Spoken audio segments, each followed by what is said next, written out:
नमस्कार। सबसे पहले तो मैं लोकतंत्र के चौथे स्तंभ मेरे सभी पत्रकार बंधुओं का बेउर जिला कांग्रेस कमेटी की ओर से हार्दिक स्वागत और अभिनंदन।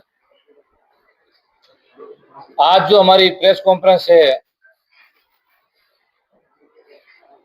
ये छात्रों की गूंज जो हमारे नेता राहुल गांधी जी ने ये अभियान चालू किया है, ये इसलिए किया कि हाल ही में जो नीट का पेपर आउट हुआ, लाखों करोड़ों युवाओं का जो भविष्य था, जो उनका सपना था, वो सपना टूट गया। और जो गरीब आम आदमी जो कर्ज लेके अपने बच्चे को पढ़ा रहे थे, उनके सपने टूट गए। तो उनको लेकर हाल ही में हमारे राहुल गांधी जी ने कोटा में हजारों लाखों स्टूडेंट के साथ संवाद किया था, जो नॉन पॉलिटिकल था। एक भी उन्होंने राजनीतिक बात नहीं की, जबकि हजारों लाखों युवा थे। तो उनका करने का उद्देश्य ये था कि आज देश के लाखों मेहनती छात्रों का भरोसा टूटा है। जो नीट जैसी परीक्षा जो डॉक्टर बनने का सपना तय करती है, उस पेपर लीक जैसे ये आरोप लगते हैं, ये बहुत गंभीर है। आज मुद्दा राजनीति का नहीं है, ये मेहनत और भविष्य का है। कि जो छात्र सालों से पढ़ाई कर रहे हैं, दिन रात मेहनत कर रहे हैं, जो ये सपना देख रहे हैं कि हम डॉक्टर बनेंगे और हमारे माता पिता कहीं जाएंगे या लोगों को बोलेंगे कि हमारा बेटा डॉक्टर है, वो माता पिता जो अपना कर्ज लेके, लोन लेके, जमीन बेचकर नीट की तैयारी करा रहे थे अपने बच्चों को, उन लाखों करोड़ों बच्चों का ये नीट का पेपर आउट होने से सपना टूट गया। उन लाखों माता पिताओं का सपना टूट गया। आज जो मेहनत करते हैं, जो नीट की परीक्षा या कोई भी एग्जाम ले लो, तो मेहनत करने वालों का ये भरोसा नहीं मिलना चाहिए कि उनकी परिणाम उनकी मेहनत तय करेगी। आज युवाओं को, छात्रों को ये भरोसा मिलना चाहिए कि हम मेहनत कर रहे हैं और वो मेहनत ही हमारा भविष्य तय करेगी। जबकि उल्टा हो रहा है कि वो मेहनत कर रहे हैं, लेकिन जो पैसों वाले हैं, पूंजीपति लोग हैं, जो बिना मेहनत किए हुए अपने बच्चों को पैसा देके पेपर खरीद लेते हैं, तो जो मेहनत करने वाले बच्चे हैं, उनका भविष्य क्या होगा? उनका भरोसा ही टूट गया। तो आज उन माता पिताओं के बारे में, उन बच्चों के बारे में ये सोचना चाहिए, क्योंकि नीट जैसा एग्जाम, नीट जैसा पेपर भी लीक होता है, या पेपर कोई भी यदि लीक होता है, तो ये जिम्मेदारी शासन, प्रशासन, सरकार की होती है। और इस जिम्मेदारी के ऊपर लाखों युवा भरोसा करते हैं। आज ये भरोसा उनका तोड़ना अपने आप में, जो गरीब का घर का बच्चा है और उनके माँ बाप है, उन सबके सपना तोड़ने के बराबर है। एक तरफ छात्र रातों की नींद खोकर पढ़ाई करते हैं, परिवार लेके कोचिंग करवाते हैं, दूसरी तरफ अगर कोई व्यवस्था का फायदा उठाकर नियमों को तोड़ दे, तो ये स्वीकार नहीं है। तो इसके ऊपर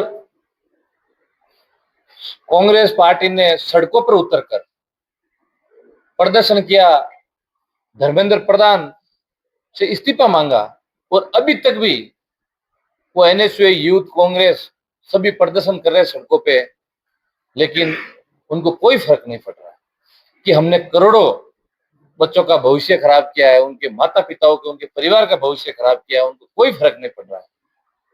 जबकि ये उनकी जिम्मेदारी है और उनको ये जिम्मेदारी स्वीकार करके इस पद से उनको इस्तीफा देना चाहिए कि मेरी वजह से, हमारी सरकार की वजह से लाखों बच्चों का भविष्य खराब हुआ है, तो हम इस्तीफा देते हैं।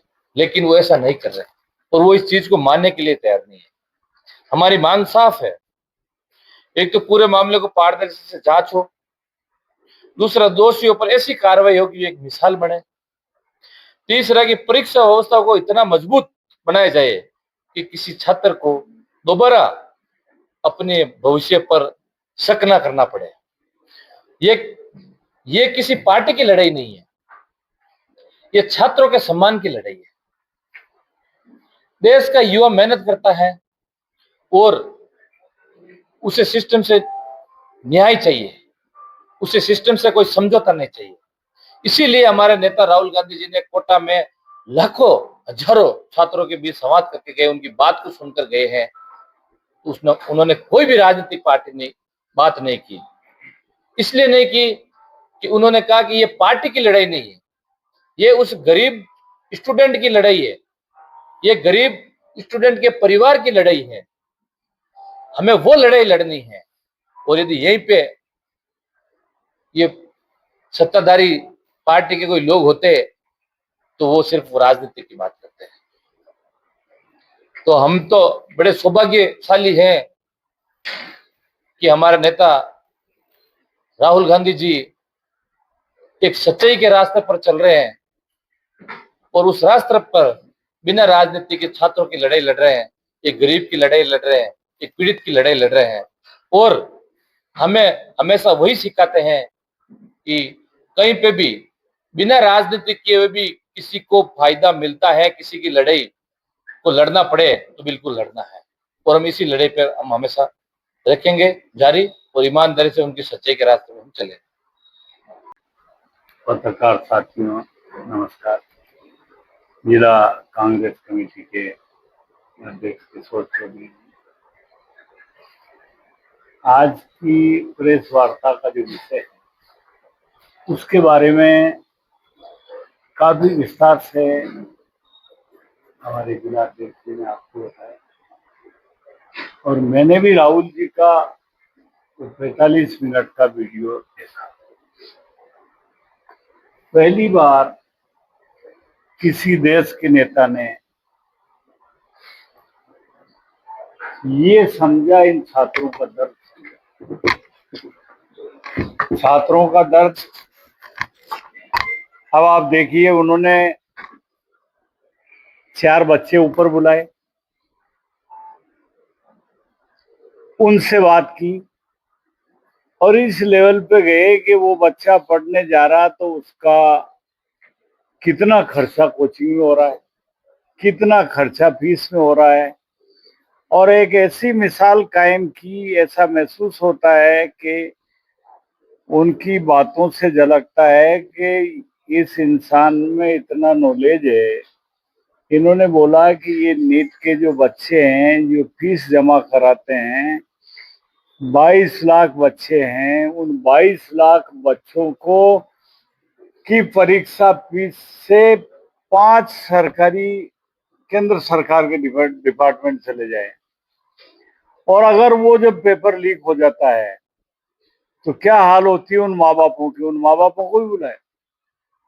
आज एक आदमी कर्जा लेके, गरीब आदमी के शौक है नौकरी की, उसकी इच्छा है कि मेरा भी बच्चा डॉक्टर बने। आज बहुत विदेशों में भेज के पैसा देखे, क्योंकि यहाँ तो अगर नीट में एग्जाम में हम पास नहीं हुए तो हम सोच ही नहीं सकते कि हम डॉक्टर बना दें। उन्होंने यहाँ तक बताया है कि 3000 आदमियों में 36 आदमी कोई, जो सामने भीड़ थी, उन्होंने कहा 3000 में से 36 आदमी को ही धंधा मिलेगा। लेकिन हमारी शिक्षा नीति ये चीज ऐसी हो, मैं कोई राजनीति की बात नहीं कर रहा हूँ, कि ऐसी शिक्षा नीति बने जिससे पढ़ने वाला हर बच्चा रोजगार मिले। इन सब बातों के लिए अखिल भारतीय कांग्रेस कमेटी के निर्देशों से राजस्थान प्रदेश कांग्रेस कमेटी के अध्यक्ष गोविंद सिंह जी डोडासरा जी के निर्देशों पे और जिला अध्यक्ष जी ने यहाँ पे आज ये प्रेस वार्ता आयोजित करी। इसमें मैं भी इस इलाके से कांग्रेस का प्रत्याशी रहा हूँ, प्रत्याशी को भी बुलाया जाता है। मैं महामंत्री भी हूँ प्रदेश में। परसों मैं दौसा BSc मीटिंग में प्रभारी के रूप में जाऊंगा, तो आप लोगों के दर्शन करने का मौका मिला। लेकिन ये चीज है जो न कांग्रेस बीजेपी से छोड़ के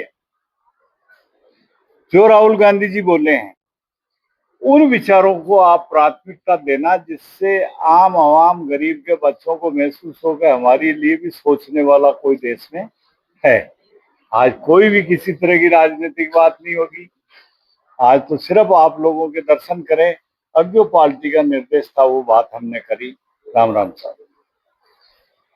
आज हमारे जो देश के सबसे बड़ा नेता है कांग्रेस पार्टी का, पहली बार शायद किसी नेता ने बिना किसी बैनर, बिना किसी झंडे के कोटा के अंदर जिस प्रकार छात्रों और छात्राओं के बीच के अंदर उन्होंने संवाद किया और उस गहराई तक गए कि कैसे पहले प्रवेश करता है बच्चा और कैसे वो जब लास्ट मोमेंट में दिखता है तो उसकी क्या स्थिति होती है। 3000 बच्चों में से उन्होंने बताया कि एक बच्चा आईएएस बनता है, कोई 18 बच्चे डॉक्टर बनते हैं। तो लेकिन जो बाकी के बच्चों के जो भविष्य है वो बड़ा अंधकार में चला जाता है और जब अंधकार में तब और ज्यादा चला जाता है जब पेपर आउट हो जाता है, कोई इसमें गड़बड़ी हो जाती है, लीक हो जाते हैं। तो जो वास्तव में बच्चे 18-18 घंटे, हम सब जानते हैं, अपने भी बच्चे पढ़ते हैं, 18-18 घंटे बच्चे पढ़ने के बाद पहले अटेम्प्ट में वो सिलेक्शन होते हैं, एग्जाम कैंसिल हो जाता है तो उन बच्चे दोबारा एग्जाम के अंदर वो क्वालिफाई नहीं कर सकते। तो इस प्रकार कई बच्चे देखा आपने कि अपना रोज देखते हैं आत्महत्या कर रहे हैं। तो कहीं ना कहीं जो सिस्टम में गड़बड़ है, जो राहुल जी ने इसी पे ज्यादातर फोकस किया कि सिस्टम को सुधारा जाए, लेकिन कोई सुनने को तैयार नहीं है। हमारे शिक्षा मंत्री सुनने को तैयार नहीं है। कांग्रेस पार्टी नहीं, कांग्रेस पार्टी के अलावा भी दूसरी पार्टियां भी विरोध कर रही है कि सिस्टम सुधारा जाए, लेकिन सुधार नहीं हो रहा है। तो राहुल गांधी जी ने छात्रों के हित के लिए और लंबा उन्होंने उनके माँ बाप से भी किया कि आप कैसे बच्चों को बेचते हो, तो कि मकान बेच के भी उन्होंने तैयारी करनी पड़ती है, तैयारी करवा रहे हैं, जमीन बेच रहे हैं। तो आने वाले बच्चों के भविष्य को देखते हुए हम सब लोगों को बच्चों के भविष्य के ऊपर देखना पड़ेगा। और परीक्षाएं, अब परसों परीक्षा हुई, 1 मिनट बच्चा लेट हो जाता है, वो रिक्वेस्ट कर रहे हैं किसी गलती से, जैसे पटेल स्कूल है, पटेल स्कूल 2 है, गलती से उस पटेल बैठ गया, कुछ समय पहले कहता है कि आपका ये यहाँ पे सेंटर नहीं है, दूसरी जगह है। तो वो बच्चा कैसे पहुंचेगा, वहां पहुंचेगा, लेट हो जाता है, बच्चे रो रहे हैं, सिर फोड़ रहे हैं, लेकिन सुनाई नहीं देता। तो जो सिस्टम है, इस सिस्टम में सुधार के लिए जो राहुल जी ने जो ये मुद्दा उठाया है, निश्चित तौर पे सड़क से संसद तक उठाया है और अब ये आगे भी मुद्दा जारी रहेगा और छात्र हित के अंदर हम आवाज उठाते रहेंगे।